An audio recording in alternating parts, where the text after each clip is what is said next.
It helps other aspiring women entrepreneurs in the areas of training and development, networking and business connections. There's also an advisory council. We also have a TAN Foundation, the Tabung Amal Nawem, which gives grants to the B40 community, to women from that community who would like to start a business. And we also have a revenue generating arm, which is our Nawem Co-op. So basically, we know it's not easy for women entrepreneurs out there, and you need support. So please do come to Nawem. And as you can see, there are women from all walks of life who are able to help you and give you that support. Now, in terms of 3E, we are the people that have brought this program today. So who is 3E? We are actually empowerment specialists. And what we do is we go around helping people, individuals, the marginalized community, corporations as well, to become more empowered by engaging their talents so that they can enhance their productivity and profitability. So welcome once again to our 3E VIP, which is our virtual interactive platform. This is something that we started during the pandemic so that we could give an opportunity to everyone to interact, learn, and take away something beneficial at least once a month for free. So there's no catch at all, yeah? And today is actually our 52nd session. We have many different speakers from all around the world, and we have some fun sessions as well, some workshops, interactive sessions.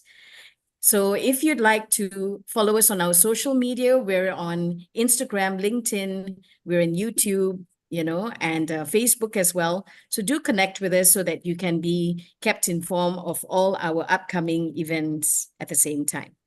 Okay, so just a couple of housekeeping rules before we begin the forum. Please do keep yourself muted so that we don't pick up any background sounds. If you have any questions, you may type it in the chat. Otherwise, at the end, we will have a Q&A session. Thank you so much for being on time. We believe on starting on time and finishing on time as well. Please do turn on your video so that we can interact with you. And I'm sure that would inspire the speakers as well.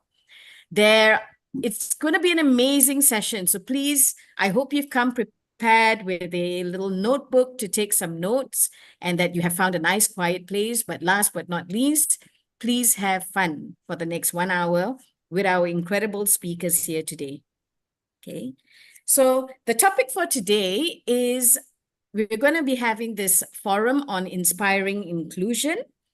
As you know, the International Women's Day just took place, and women are always a very interesting topic. There's a lot that we need to delve in, and today we're actually going to be focusing on speaking to 3 different stakeholders on how they inspire women's inclusion in leadership, strategy, and decision-making and creativity. So I'm going to actually tickle the minds and tap on the expertise of these 3 amazing business owners who are from different industries to share their thoughts on this topic. So first of all, we have Aida Ismail, who is an industry advisor at Saito University. She's an aviation industry player, very much a male-dominated industry. So Aida, would you like to introduce yourself? Just a quick introduction to say hello to all the audience. Hi, everyone. Hi, Sandra. Thank you so much for organizing this session. Thanks to Nawem, and happy International Women's Day. So I do a lot of activities in aviation internationally, worldwide. I travel massively. Yes, Sandra, you are so right. It is very much male-dominated industry, but women, of course, we can do it. We can do it.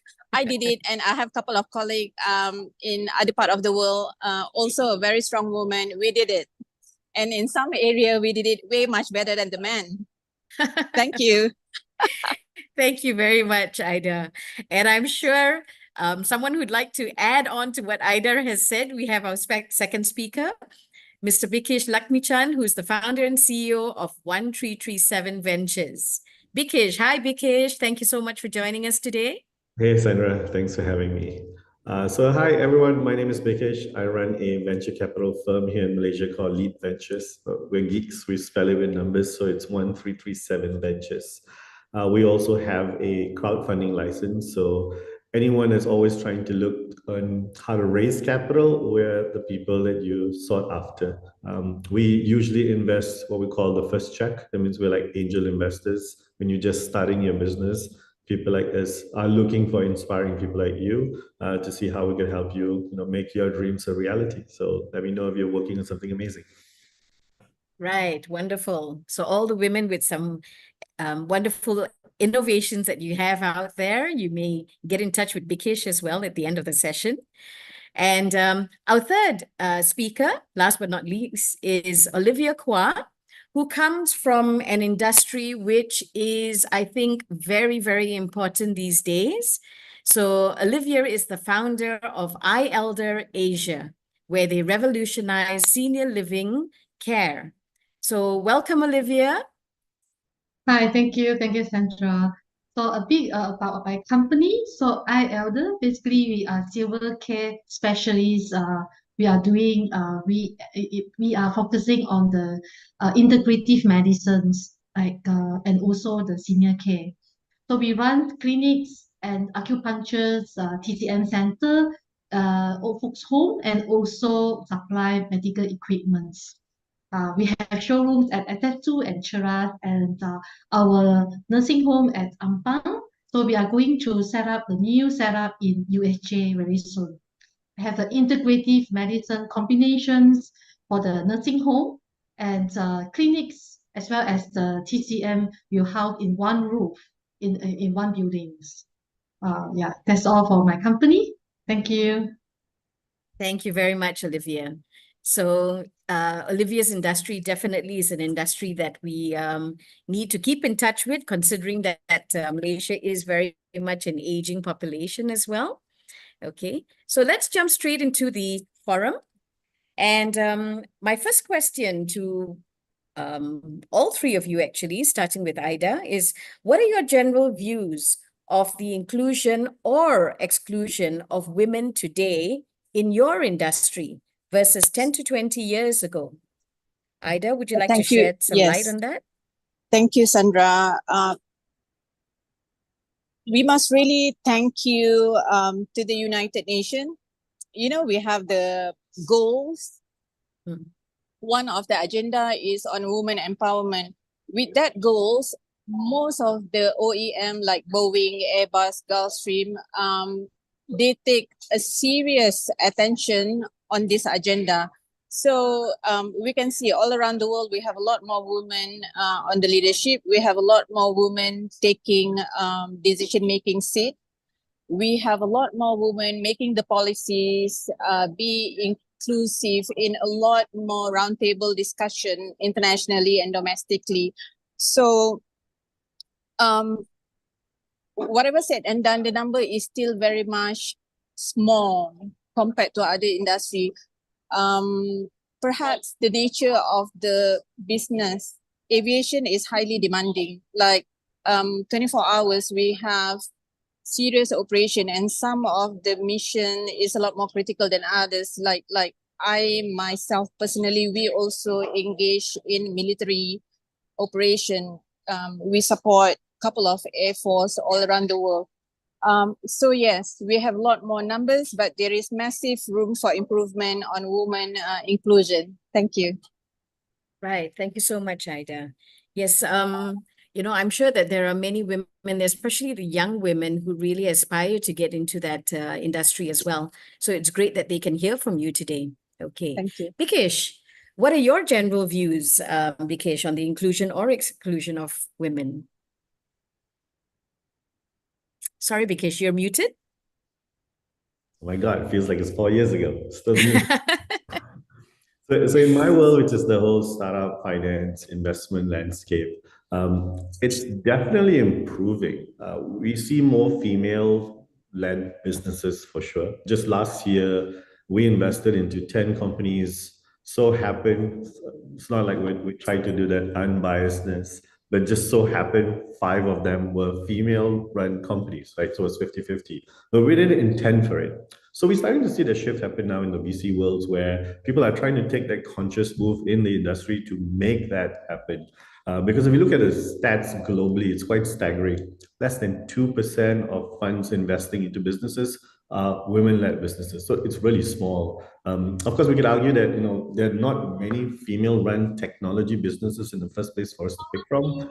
But I think it's a chicken and egg problem, right? When they see it's so hard to get access to the funding, kind of deters them to go into such businesses in the first place. But it's improving, but it's like Ida said, so much more can be done. Okay. And is there any particular industry where you tend to see the businesses? So there is. So of course we love to invest in the deep tech and all. You hardly see women play in that space. We have one woman we invested in Penang. She's a USM lecturer, and she built her own satellite deep tech stuff. And she struggles to have people take her seriously being in such a male-dominated world. So I understand what Ida is basically saying too. But when you look at in the world of impact, social impact, we just worked with Yayasan Hazana to kind of deploy some funds to impact-based companies. Wow, I think like 70% of the 39, 40 companies we kind of shortlisted were all female-led. So women tend to take a good stand on impact, changing the world, etc. Right? So we want to definitely see that change. I think we'll speak about this later. How you bring them into the rest of the world, and that whole different lens that they have on worldly views will make an immense difference for sure. Right. Yes, definitely, Bikesh. And it's so good to see that we have companies like yours who are there to support these women as well. Yeah, and to help them to grow and to achieve their dreams. Yeah. Okay, thank you. Now, Olivia, you come very much from the industry, which is very much service related, and it does have a huge social impact. So what's your views on the inclusion and exclusion of women today in your industry? Yeah, because I'm in the caregiving industry, and in 10, 20 years ago, I think women's primarily focused on as a full-time housewife, and also the focus on children and elderly parents. So the men concentrate on the earning income for the household. So caregiving role actually more focused on the women's side during this period. But nowadays, they change. Yeah, both women and men, they actively engage in the workforce. So both must work. So that's why they focus on a career-oriented and business-minded approach.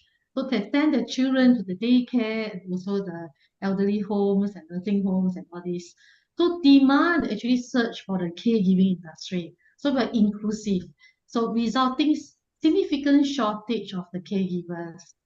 So in this industry, I think it's a booming industry. So those who actually look into the senior care and the future demands, I think go into the nursing and also to the caregiving industry, it will be highly sought after. Yes. Right. So that is a Yes. landscape for my industry. Okay. So predominantly you do see a lot more women players in your industry, right?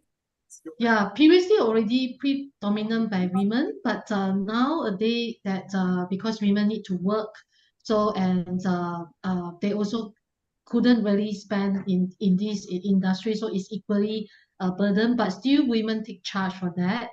But there's not enough manpower for this industry, so we very encourage more people to take up this role. Yeah. Right. Okay. So in each of your industries itself, what support do you think women require in order to step up to be leaders today? Because what we've also noticed is that, we in our organization and we take a look at our members, there were many members where they had started the company, but once it had grown to a certain level, they brought their husbands or their brothers in, or they passed it over to a male to run their business. So, which shows us that some of them tend to shy away from wanting to lead the organization as it grows. So what support do you think they require in order to step up? Bikesh, would you like to give us some insights on that? Yeah, so I think that we see that happen, right?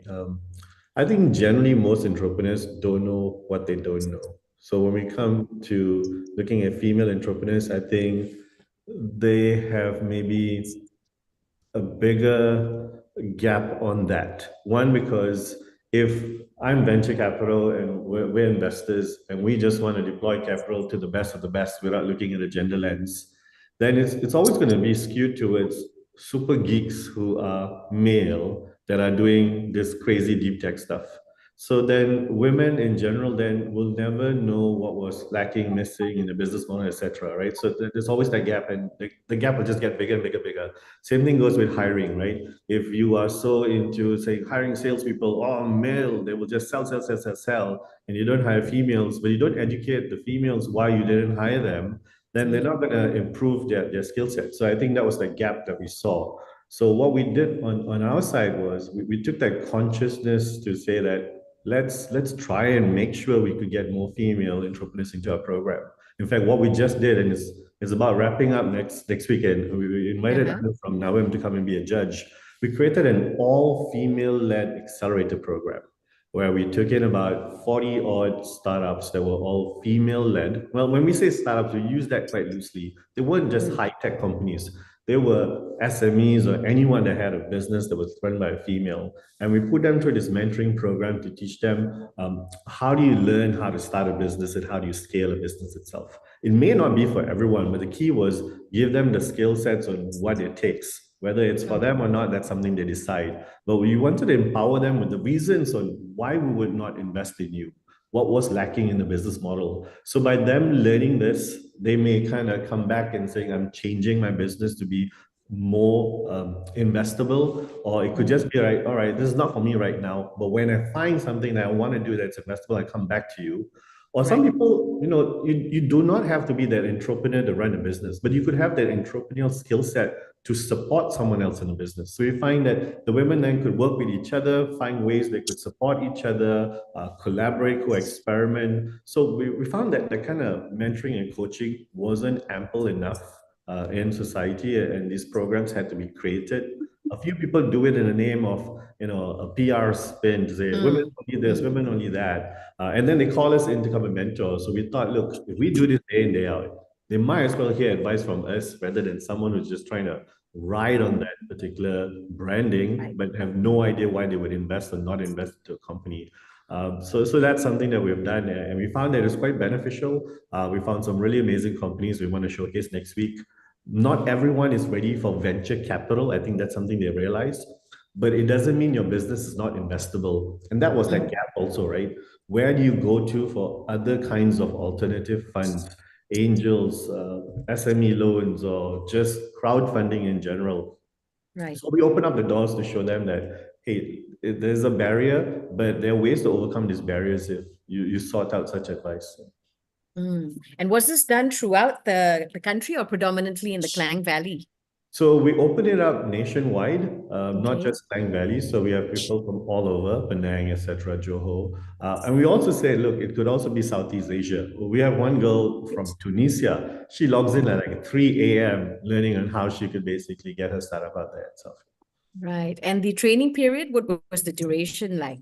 So it was across the last 4 weeks. So now next week is the finale where we put it on stage. It's a physical event. We get venture capital, angel investors, people from industry to hear them out. So they get that chance. And of course, we'll also give them the stage to give them some press and publicity about the business, because you never know who's listening and who could give them a leg up in the business. Right. That's fantastic. And the showcase, is that open to the public as well? It is. You should. I'll send you the link. You can send it to your members. Yes, please. The more the merrier, right? Yeah. Okay, great. Thank you so much. Yes. And Ida, what about the aviation industry? What support do you think women require to step up, to become a leader in the aviation industry itself? Thank you, Sandra. Aviation is quite brutal, to be honest. One, I think you must have the personality that is require. You must have that cutting. You must have the right fit to be in there. Otherwise, you might not survive. We need to be in the right circle. We need the right skill set. We need to be able to negotiate. You need to be able to be solution focused and at the same time sensitive enough to know the requirements, because every operation is very sensitive. Every owners have different demands, and every country, every time zone, different airport come with different behavior and things like that. I think we also need to create the policy that encouraging enough to build the right culture for the woman. It's very, very annoying, unpleasant to know that certain airline tell when you are on board 6 months, 1 year, you cannot get pregnant, you cannot get married. What is that? No way. And today we are very happy that a lot more airline say no to that kind of policy. They are a lot more friendly, because people like me and my group, Women in Aviation, all around the world, we continuously push the boundaries and tell them, hey, we are human too, and you need to treat woman like a woman. We need to have the right mindset, really. I seriously think that women, every now and then, learning is mandatory. Like, I'm very happy NAWEM and 3E step up and having this kind of platform. The knowledge sharing is massive. And by the way, Bikesh, I like to be there. Oh, please, I will send I you an like- invite, sure. Yeah, I used to be the investor as well. Whenever I'm around, it's fun to see people step up, and thanks for doing that. That's amazing. Fantastic. Sandra, I seriously think, like, in aviation, there is serious amount of support required. One, because every now and then, every single step, you have to deal with male colleague, male owners, male pilot, male engineers, male operators, refueler, you name it, board of members. So you need to wear multiple caps. You need to understand how to read body language, how to be, when to be a woman, when to be the boss, when not to be a boss, because sometimes at certain position like me, we give command, and we have multiple nationalities, and we need to move as one, providing one solution to our operation, depending where we are, what type of aircraft, what type of operation. So support from multiple direction are really, really, really, really needed. And above the rest and all, I seriously think, woman, you need to be kind to yourself. You need to be very, very supportive towards your own beings, because this journey can be very lonely, very demanding, can be insanely stressful. But once you made it, you make the mark in the world. Thank you. So it sounds like your industry requires the women to be gladiators and terminators who were able to go there and show them that the hand that rocks the cradle rules the world. Yeah. Yes. So you think that's the reason why maybe many women shy away from that industry as well, but organizations like Women in Aviation will be able to help them to develop the necessary skills? Yes and no. Like, Women in Aviation make massive initiative changing the landscape of the industry. Well done to them. But in my opinion, that particular individual, you gotta be strong. You gotta be strong inside out, mentally, emotionally, psychologically, and your skill set, your knowledge. You gotta be one of the best in your category, because this industry is It's a tough industry. insanely expensive. Room for mistake is very, very unlikely, but it is doable. It is doable. So if you have what it takes, if you have, if you program yourself for success in this industry, you will make it. I met so many very strong, successful women before me. They did it big, massive. They're fierce, and they're unapologetic. We are who we are. Don't think because we are wearing skirt we are weak. No. And when you have to bang the table, you better do it. So and the audience, regardless who we work with, you better know who's in charge. I think you got Bikesh a bit scared there for a No, moment. it's an interesting point, but that's the thing that we see. Sometimes it could work on the reverse side, as in it may not be the best sometimes. Like say we see females, not many, but there are a few that enter the VC world. And then they try to also prove that they are similar to the male counterparts, but I don't think so they should be. And then Yes. when you see a female come in front of the room and you're now supposed to tasked to be judging them, you see them go maybe a little bit more aggressive than a male would because they could, because they're spears. And they might be more detrimental sometimes because they're trying to prove a point. I only want the best female, but that can be really battering someone down too, right? So the idea is, how do you balance that when you are in someone of a seat of power? It's very difficult. I don't have the clear answer on how you do that, but this is something we notice, right? Female VCs tend to be more strict than male VCs sometimes when they evaluate another female because they don't want to be labeled as, oh, you're just letting her get the money because she's also a fellow female. So they tend to be a little bit more stern. So, it's difficult to balance that. Right, right. I remember 30 years ago, I was actually taught by someone, that I don't need to, as a woman in the business world, I don't need to compete with the men, but rather to find ways to just collaborate and cooperate, with another human being, with a fellow human being. So, once I adopted that, I realized that, yeah, I can be, as Ida said, unapologetically me, and just bring my talents to the table itself. Yeah. Okay, Yes. Olivia, I have another question for you, which is when it comes to strategy and decision making, do you think that women should play a more active role in strategy and decision making of companies and in their businesses? Okay, talk about these questions that I think because my business is run by husband and wife, so both also in the decision making. So I think women to pay more attention to details and precisions. So these are helpful to when making the choices. So we can table up more information than for guys that they're really sharp at taking the solutions. So both like combination or active role in the strategy and decision making is very, very important. I think also women, we come with the sense, Right. we got the feelings, and we kind of the judgment is sometimes quite accurate in the sense of the decision making. So Our sixth sense, yes, yes. yes, yes. Okay. So I believe that women should play very important role, active role in this strategy and decision making. Yeah. Because we really put a lot of thoughts and efforts into whole details, then come up the answer. For men, maybe they just straight away they say, okay, I want this, right? But women, we may able to give more concrete because we want to go into more details information, we search more, and maybe we come up in a better proposal in that sense.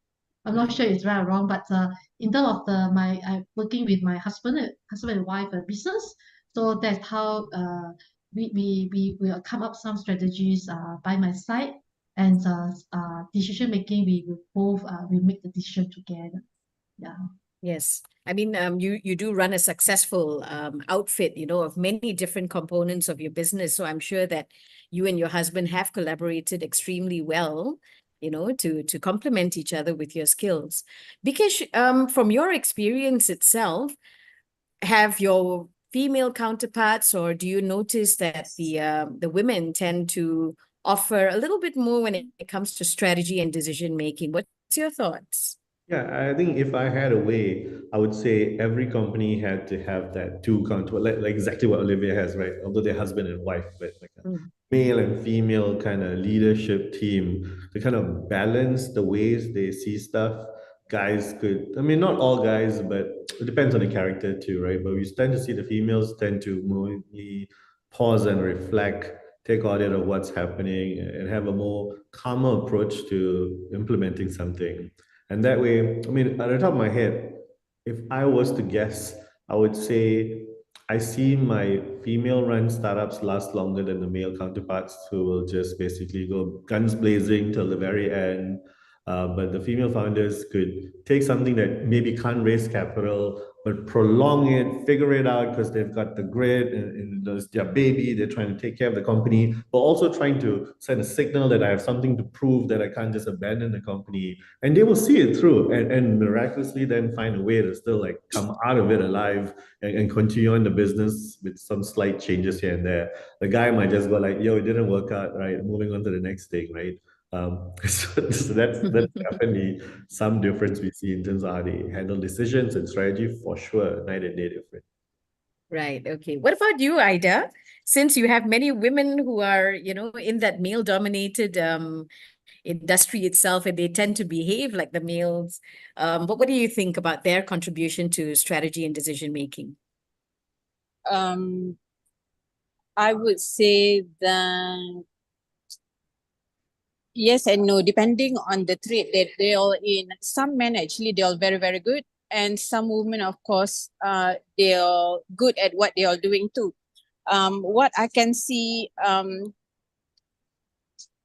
everybody deserves equal opportunity and equal seat at the round table. That's why inclusion is very, very important.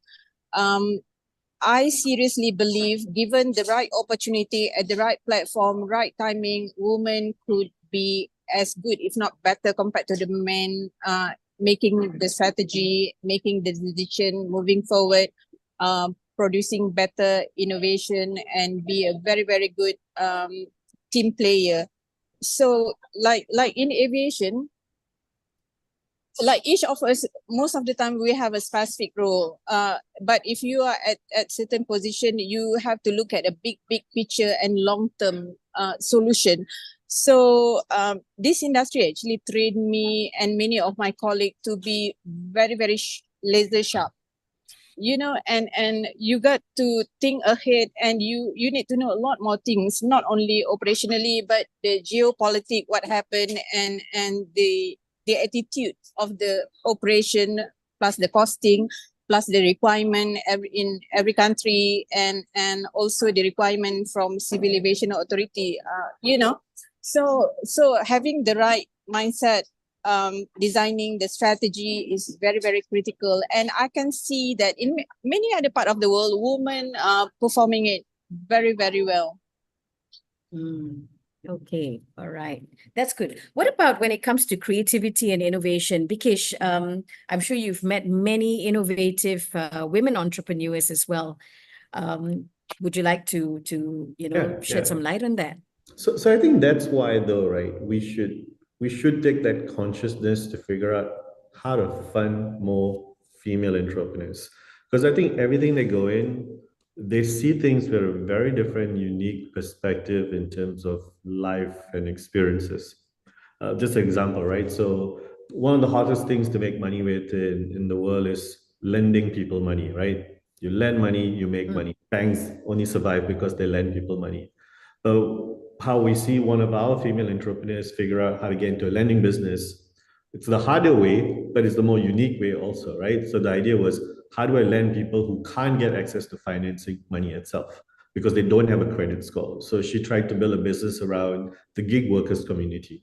They don't have a steady job, no steady intake of salaries. How do you give them a credit score? So she builds her own credit score around it, then eventually figures out how to lend them money based on their savings, and then give them financial literacy and slowly ask them to grow their particular savings, investment portfolios, and become someone who contributes back to society. So a very different approach than just saying, let's go lend people money, high interest rates, and we make this into a unicorn. So I think they're always striving to do something very differently from their worldly views, their experiences, being maybe, having harder times in certain parts of the market, and they appreciate that. So when they take that particular lessons in life and they bring it and carve a solution around their experiences, I think that's really great. Another example was another female co-founder that basically built something for women. So, recently there was a death in the family, and she found that, struggling just to figure out how to basically move on, paperwork, liabilities, assets, etc. So she was trying to figure out how to empower women that were maybe losing the other half through divorce or death in the family to take in charge of their finances, but most of them don't even know anything about their finances. So educating women in that field, you're not going to get a guy thinking like, I need to figure out how to solve a solution that benefits people of this particular market segment. It's a segment of the market that's there, untapped, ripe for disruption. So you have to be a female to understand that particular section itself. So that's why I think as we invest, it's great to always say deep tech, but if we focus on the people with the ideas, we're going to see very different implementations of such approaches. And that's the beauty of diversity in investments, right? Not just gender, but it could be in terms of someone's ethnicity that also could help. Right, right. Wonderful.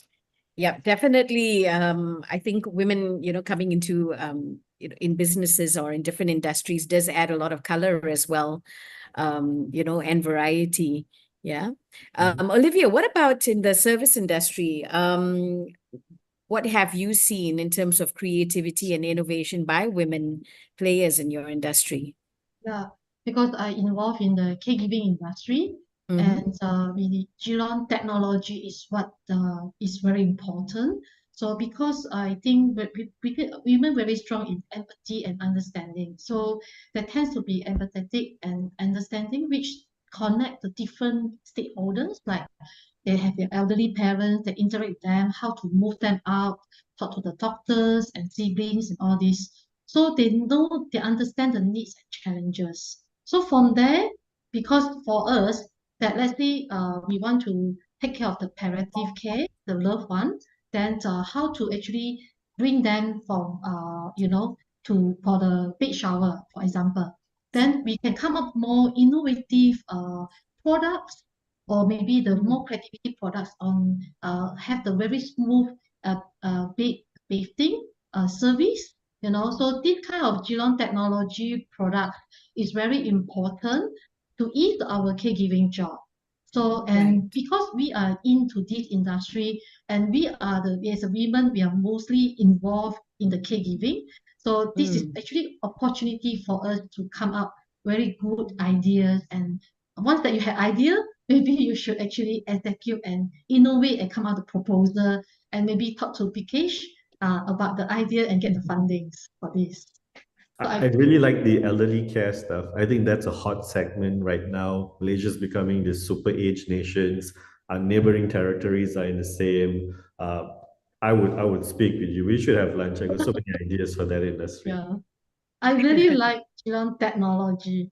Yeah, it's a huge demand, and robotics is the way forward for that as well. A lot of robotics work involved in the caregiving side. Interesting, very interesting. Yes. I'm sure Bikesh would like to see a female robot, looking after him when he's older as well. Lesser headaches probably, and Yeah, actually, come to this, right? I believe that because the partner is not longer with us, definitely one of them will go first, right? So the guy always dies first, right? So you need male robots. So in this case, actually, a companion in robotics, I think already become like demand for such a way, yeah. And some countries already started all this research. Yes, definitely. Okay, great. So before we open up the floor for question and answers from the audience itself, I just have one question for each of you, which is, what in your opinion is the one thing that the government and society or even organizations like NAWEM can do to enhance the involvement of women in the economy? Ida, what's your suggestion? What is the one thing that the government or society can do? Great question. Nowadays, the government is paying serious attention to STEM. And this must start from young, at every level, every state. You see, the demand for STEM and the requirement to solve a lot of social issues or development issues, human capital issues, many of them, the talents, we could get from STEM. So that is one. And another one, I think, is also very important for the government to promote the policy that is really encouraging for women having the childcare at the workplace. And like we really are thankful that Ministry of Women, Family and Welfare here, like the last budget we hear, so quite significant budget has been allocated for this, with the ultimate goal to encourage a lot more women come to the workforce, take the opportunity, contribute a lot more to the economy. So the policy and the STEM exposure since young, I think, should be promoted a lot more. That's a good point. That's a good point, Ida, as well. Bikesh, what's your thoughts? What's your suggestion? I mean, if our government is so great at giving racial-based funding, why not create gender-based funding, right? Female funds. The fact that there are investors, private sector, who maybe don't take the risk on females first, that's what government funds should be for, right? Taking the risk to invest into female-funded companies itself. Because I think there's stats to show that when a female runs a business, contributions and growth is very different. Especially if you're saying, look, females are saying there's no equal pay. Now, when a female runs the company, she's going to make sure everyone is well paid already. And that contribution back to the GDP, hiring people, you're going to solve so many things. So if the government just starts funding and seeding female businesses, I think you could see a huge, tremendous economic impact, social impact within society. That's a simple thing to just quickly do. Right. Women are going to love you for that, Bikesh, as well. Yeah. Olivia, what's your suggestion, Olivia? I think NAWEM has played a very important role in this, and one of the beneficial, gone through with NAWEM, because that time I started with NAWEM since I start working. So I worked for 20 years, work for others that want me to come up myself to do business. I took a very strong encouragement to myself, from the working for others and come into run a own business. So NAWEM is giving me a lot of mentorship, training, leadership training, networking opportunities. This foundation is a fundamental skill set that I learn from every individual members there, the leaders there. It's a great asset for me to grow myself, to have confidence to run the business. So I think NAWEM have played so important role, and I hope that more people would like to come on board with NAWEM and learn a lot of very good skill sets, that maybe we are not aware of, then how to grow ourselves to dare to take the challenge in this business world. Yeah. Right, great. Wonderful. Thank you so much, Olivia, for all those good words for NAWEM itself. Yeah. Okay. So before we answer the questions that has been sent to us, we'd like to just take a quick group photograph. Retouch, are you ready? And can we get all of you in the Zoom room to please put your cameras on so that we could just take a quick group photograph? Unfortunately, those of you who have joined us on YouTube and Facebook Live, we can't have your photo. You're most welcome to send it in to us anyway.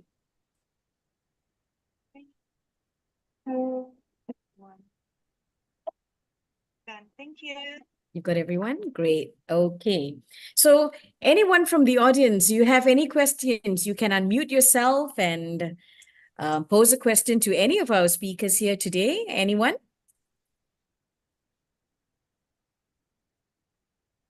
So while they're building up the courage to ask the questions, so I have some questions that have come into us, which is, how can men become more effective allies in advancing gender equality and promoting women's leadership? So Bikesh, I believe that question is posed to you. How can men become more effective allies? Yeah, so I guess that's the whole conversation we're having from the beginning, right? When you start getting aware of possibly that biasness and how you work around it, from just saying, the way you hire people? Do you have like a consciousness to say, I want a pool of males to pick a couple from and a pool of females, and you are consciously picking hired female pool too. And then if you don't hire them, what are you doing to tell them why you're not hiring them, rather than just saying, I want the best of the best? Because if you don't make a way to develop a certain industry or agenda, it's not going to work. That's why when people ask me, why don't we have any deep tech companies in this country? Why don't we have the likes of NVIDIA here? I'm like, what are we doing to develop it? If you're not consciously trying to develop that sector, you can't leave it to chance for it to fend for itself. It might happen, but wait another 1,000 years for evolution to evolve or ideas to flourish over here, then maybe you see it. But if you don't take a stance to make things happen, that's it. So if guys want to ask that question, what are you doing about it? Do something differently. Yes, sir. Don't do the status quo. It's not going to work. Right, great. And from your past experience, are the women open to receiving this constructive criticism or feedback and inputs in general? Or do you find that, some of them are quite defensive and protective of what they've created? So there is a skill set on how you give constructive criticism too. I think that's a skill set that everyone should learn. That's management. If you know how to do it correctly and you're showing that, so that's what one of our startup does, right? So when she hires females, being a female-led startup, and this person comes to her and saying, I want a job, and she says no because this is this, she allows them to go and figure out how to improve their CVs and come back and try again, and then maybe they get a job. So you don't just shrug them off, but you give them the opportunity to come back again, right? I think that's the key thing. Yeah, that's very good input. Thank you very much. Ida, a question for you here from the audience as well. What steps can businesses take to address the gender pay gap and ensure equitable compensation for all employees? Oh, fantastic question. Number one, speak up.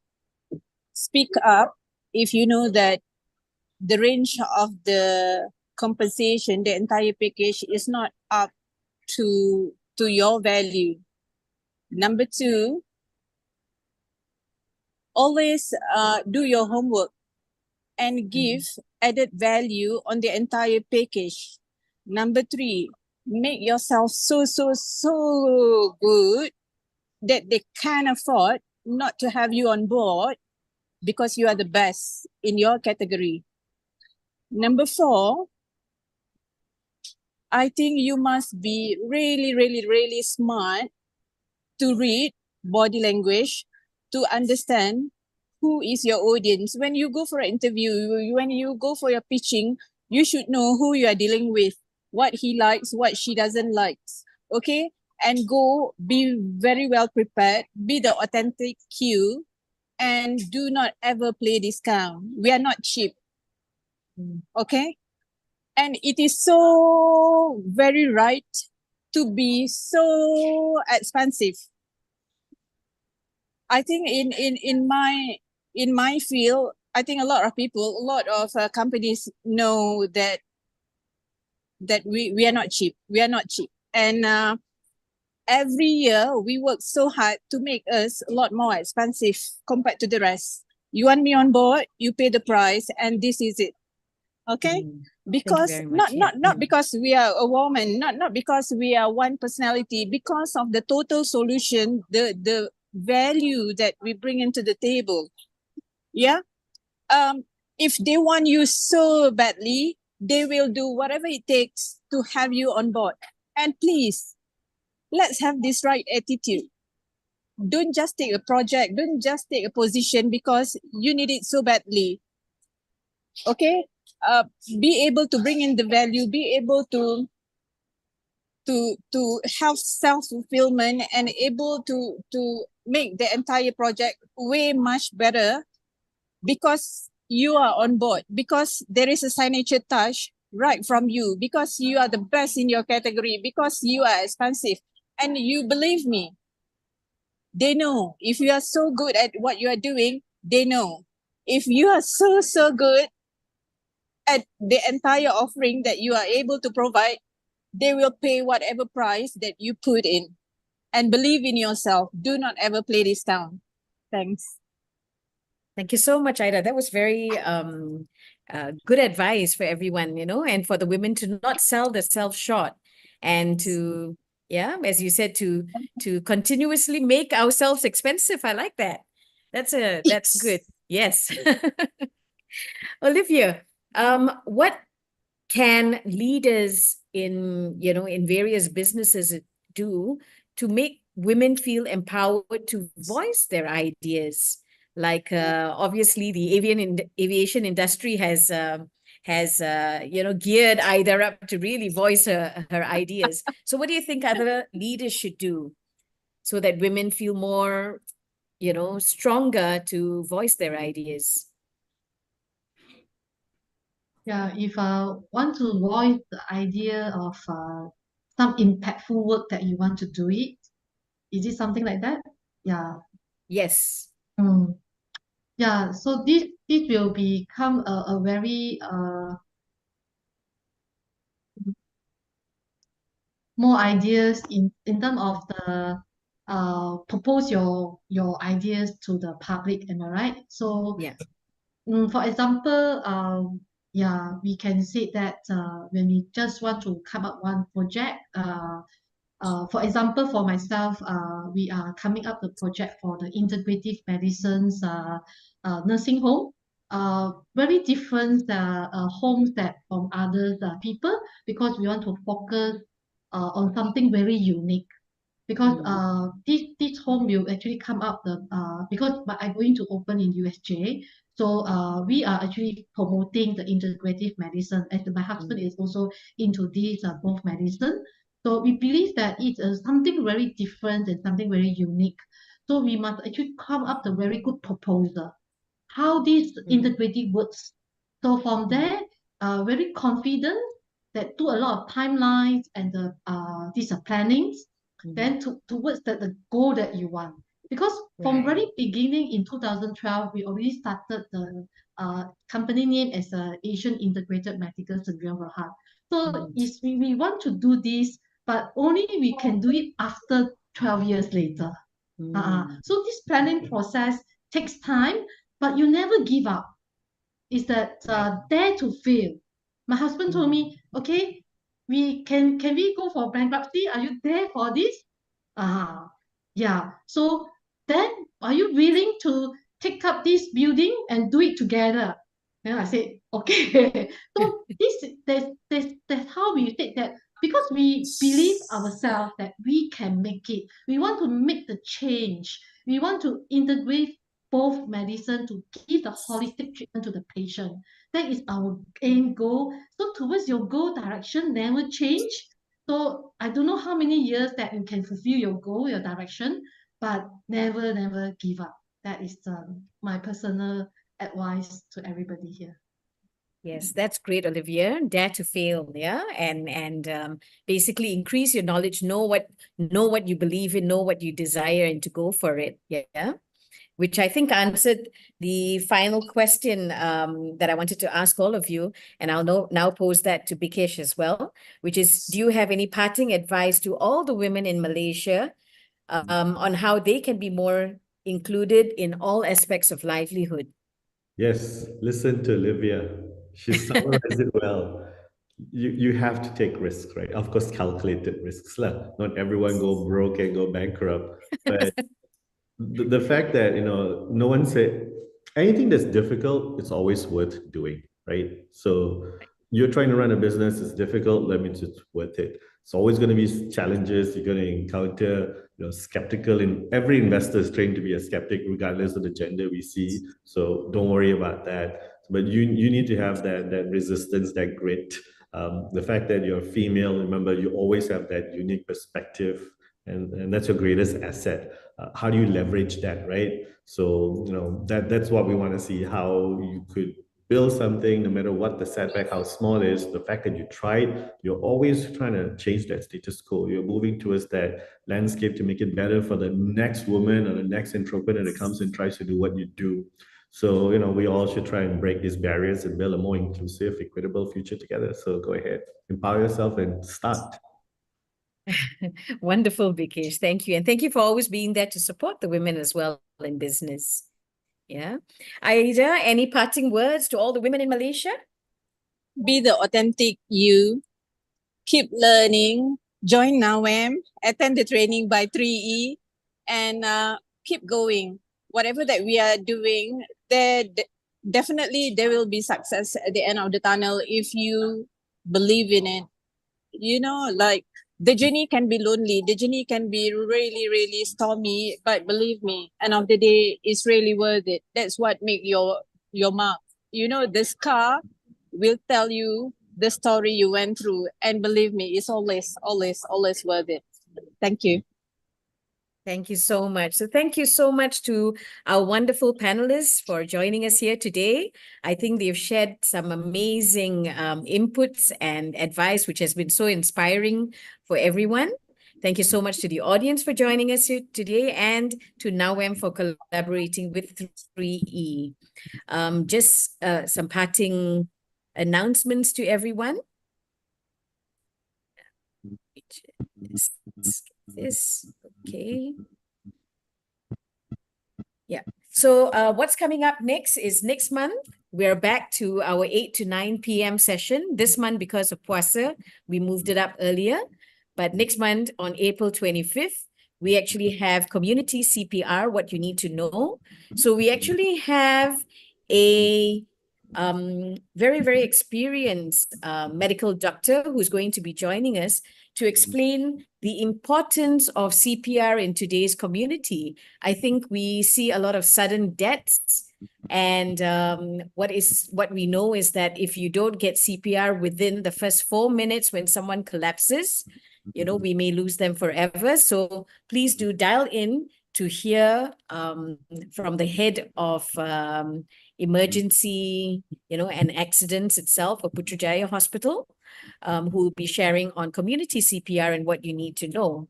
And for those of you who would like to have an e-certificate, so just scan the QR code, fill in the Google form and submit it, and your e-certificate for today's session will be sent to you within the next 48 hours. Yeah. So with that, thank you very, very much, everyone. Please do keep in touch with us, both at 3E and NAWEM. And a huge round of applause, and thank you very much to our speakers again today. Thank you so much, everyone. Bye. Thanks all. Bye-bye.